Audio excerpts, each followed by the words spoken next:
أعوذ بالله من الشيطان الرجيم بسم الله الرحمن الرحيم وصلى الله وسلم على سيدنا محمد وعلى آله وصحبه وعلى بإحسان إلى يوم الدين ci gaba da karatun mu na littafin Hamziya yau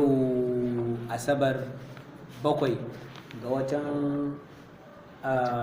Rajab hijira sayyidina sallallahu alaihi wasallama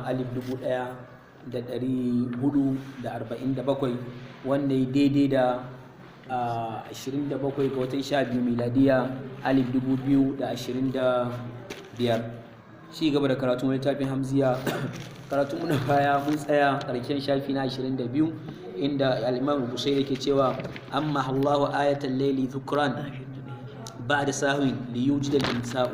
Yau za mu tashi kan shafi na 12 na 22 abinda za mu faɗa daidai muna fatan Allah ya datar da mu kusakurai kuma ajizanci na lin koyo Allah ya fi mana baki daya. Ubangiji al-Imam Busairi ya ci gaba da cewa yana zance da Yahudawa da Nasara da kuma masu aqidan al-bad'u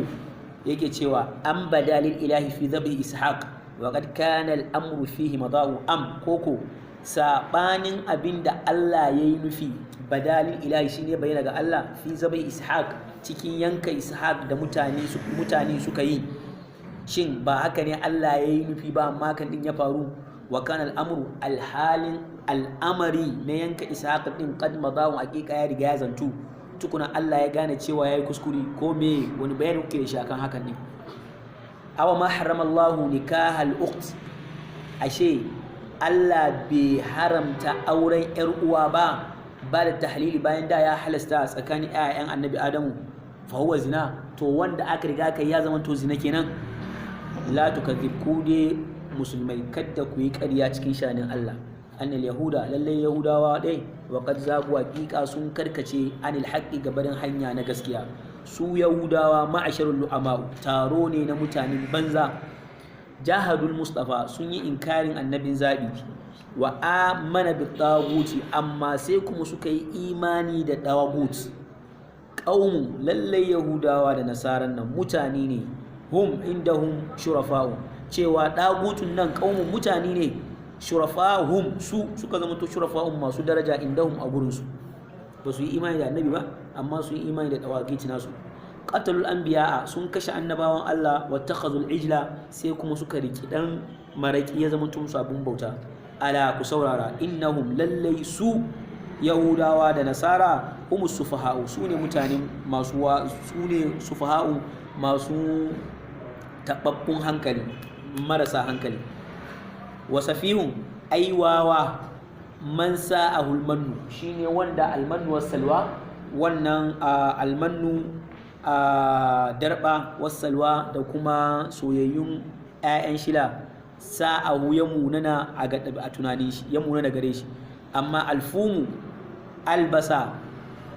ko kace tafarnuwa wa githa'un da duma wa ardahu sai kuma ya yadda da zuciyar shi ya yadda ya mu'amala da wayannan amma almanu wassalwa kuma yake ganin shi bai mishi ba sai yake cewa butunun minhum cukkunan wa'annan mutanen din yahudu da nasara muli'at an cika ta bil khabithi da munanan al'amura fahiya ita cukkunan su ta zamanto ibaquha rufinta narun ba komai ne ba sai menan wuta al'am'a'u kayan cikinta ko ka ce fahiyar ita al'am'a'u kayan cikinta to ba komai ne face na dibaquha rufanninta face narun wuta ne kawai law uridu bi hali sabti bi khairin da ka ce sun yi tunani sun nufi halin sabti da alkhairi ai la kana sabta ladaihim arba'u da ranan asabar ya zamanto musu rana kamar ranar lalaba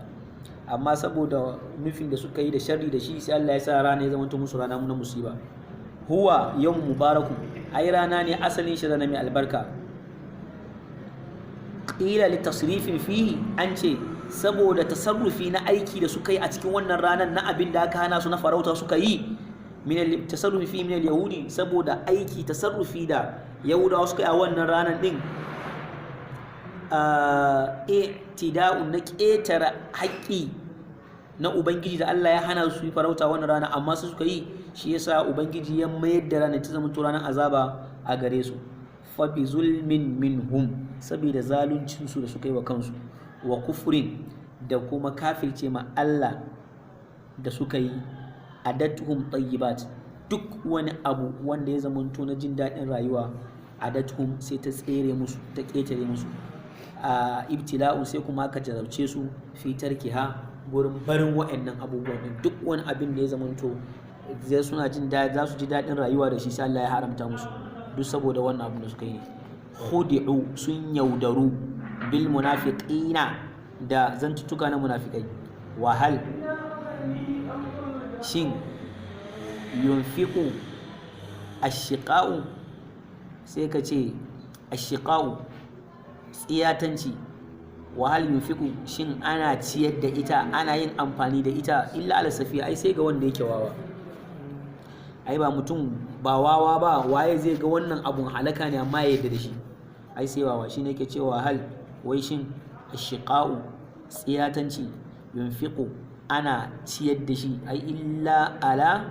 as-safi, sai ga wanda yake wawa. Wa ma'anu, sun yadda sun amince bi qaulil ahzabi, da zantuttukan ahzab na da su taimaka musu domin a badda annabi a bayan ƙasa. Ikhwanuhum, ai su ma ƴan uwansu ne cikin aikin kafirci.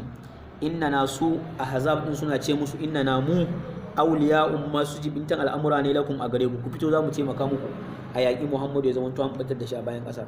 Da suka fito din kuma sai Allah ya nuna musu gajiyawarsu. A nan za mu yi matsaya ƙarshen shafi na 22 kenan. Abin da muka da Allah ya saka, abin da kuma ya zama to kuskure ne to halin koyo ne da ajizanci na dan adam. Allah ka yafe mu.